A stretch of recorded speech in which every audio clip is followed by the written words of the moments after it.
இந்த காணொளியை தொடர்ந்து பார்க்கறதுக்கு முன்னாடி மறக்காம தமிழ் ஜனம் சேனலை சப்ஸ்கிரைப் பண்ணிடுங்க. சென்னை ஆர்கேபுரம் பகுதியில் சுமார் 1500 குடும்பங்கள் இந்த பகுதியில் வசித்து வருகின்றனர். கடந்த 50 ஆண்டுகளுக்கு முன்பாக தமிழ்நாடு வாழிட மேம்பாட்டு வாரியத்தின் சார்பாக ஹவுசிங் போர்டு என்கிற 2 தளம் 3 தளம் மாடிகள் கட்டி கொடுக்கப்பட்டுள்ளது. இந்த குடியிருப்புகள் தற்பொழுது உடைந்தும் விரிசல்கள் விட்டும் மேல் சுவர்கள் கீழே விழும் அவலநிலை ஏற்பட்டிருக்கிறது. நாம் தற்போது இருக்கக்கூடிய ஆர்கேபுரம், அதாவது ராமகாத்தபுரம் என்கிற பகுதியில் தான் தற்போது இருக்கிறோம். நமது ஒளிப்பதிவாளர் ரத்தனம் காண்பிக்கக்கூடிய காட்சிகளை தற்போது பார்க்க முடிகிறது.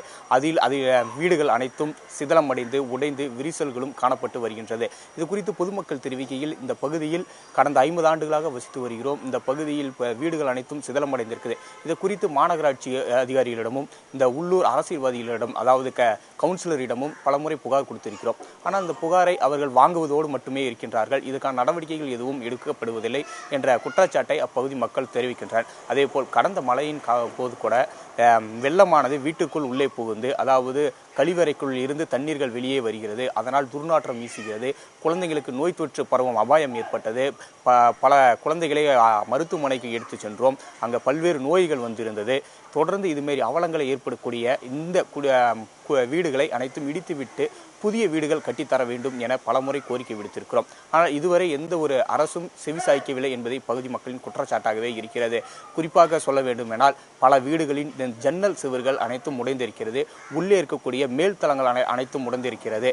இந்த பகுதி மக்களுக்கே வாழக்கூடிய தகுதியே இல்லாத பகுதியாக மாறியிருப்பதாகவும் இப்பகுதி மக்கள் வேதனையை தெரிவிக்கின்றனர். இது குறித்து சில நாட்களுக்கு முன்னே அதிகாரிகள் வருகிறார்கள். வந்து வீடுகளில் என்னென்ன பிரச்சனைகள் இருக்குது என்பதை கேட்டுக்கொண்டு செல்வதாகவும் கூறுகிறார்கள்.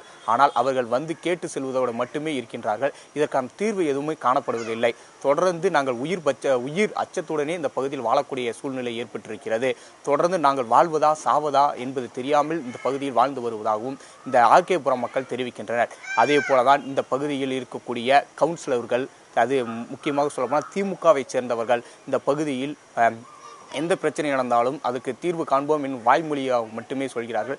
எந்த ஒரு நடவடிக்கையும் எடுப்பது இல்லை எனவும் பகுதி மக்கள் குற்றம் சாட்டுகின்றனர்.